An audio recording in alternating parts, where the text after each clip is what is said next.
amendment being worked on right now would further reduce the deficit by asking the wealthiest 2% of Americans to pay higher taxes for the first time in 2 decades. Really?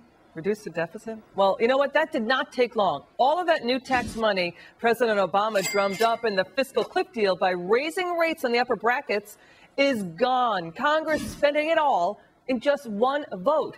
That $50 billion Sandy aid bill, Ford O'Connell and Mattie Duppler says this is proof positive that tax hikes alone won't be what fixes our debt mess. Ford. That's absolutely right. Essentially, members of Congress, particularly Democrats, are more concerned with avoiding a backlash of public opinion and getting reelected than help putting America back on a path to fiscal sanity. You know, just because we actually got additional revenue doesn't mean they're going to be fiscally savvy, and that's what America's up against. You know, Mattie, this fiscal cliff fight and the election, it was just so ugly. I mean, there was a whole group of taxpayers and small businesses and entrepreneurs that were attacked. And basically now we're seeing the president whipping fastballs by the American people. The money didn't go toward the deficit. Clearly, the American people are much smarter than that. What do you make of that? Right. Well, listen, it's only going to get uglier because we know this from what the president has told us. Every year he puts out a budget. Every year we see that it adds to the debt by trillions and trillions over the next 10 years.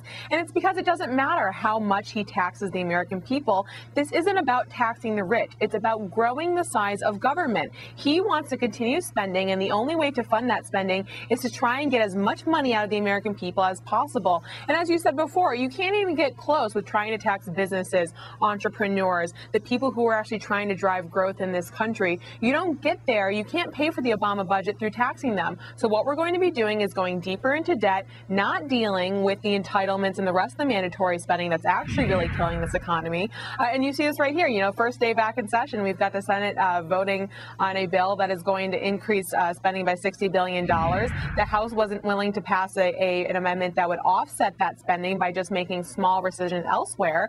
And we see this with Congress. They're unwilling to actually pay for this spending and instead want to keep throwing money at a problem that money simply can't solve. Hurricane Sandy hit Ford, the section of the U.S. that was the size of Western Europe.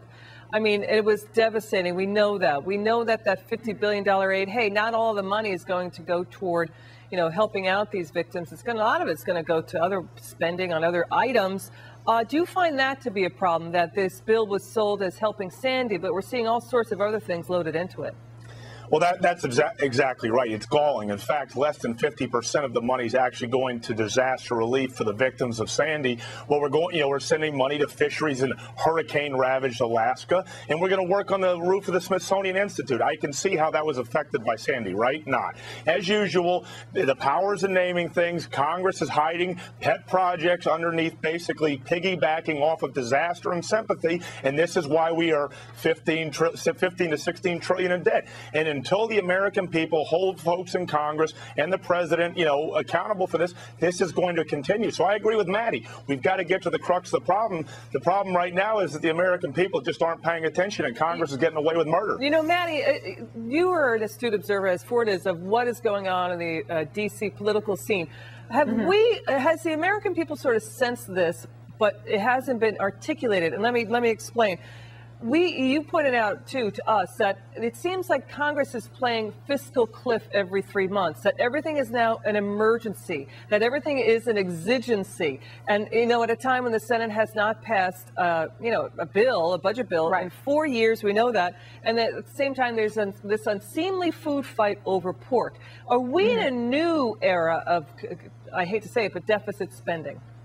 No, you hit it right in the head. The problem is we have a Senate that is unwilling to budget because they don't want to commit this ludicrous spending to paper. They don't want the American people to be able to see, yes, we are intent on bankrupting the country. They instead use measures like this, like emergencies, using these exigent circumstances to say we need to throw money at a problem and we can't tell you how we're going to fix it yet because we don't want to write it down. We know it's that bad. So until we have a Senate that passes a budget, until we have lawmakers who are unwilling to see see the American people as an endless trough of money, you're right. We're going to have a hard time fixing these problems and focusing on the drivers of our debt. So Americans have a real reason to be concerned, but we did see that the Tea Party is still well and alive, still holding Congress accountable, trying to get them to work on spending. And I think in the next few months, where we're talking about the debt limit, we're talking about the continued funding for the government, we might see some changes there, and hopefully we're able to exact some change. Quickly, we have a little bit of time left.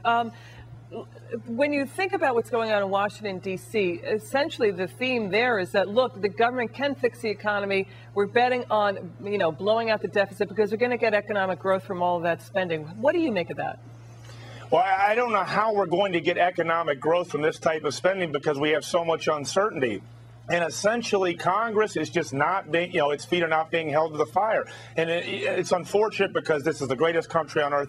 We can actually fix these problems. But right now, there's very little interest in Congress, and certainly not within the executive branch to do it. Because really, if we have growth, we're going to have opportunity, and many of our biggest problems will be fixed. Okay. All right. Ford O'Connell, you are the chairman of the Civic Forum, PAC. And also, Mattie Duppler is with Americans for Tax Reform. You two have been terrific. I'm really pleased that you're with us. Thank you so much for your time. Thank you.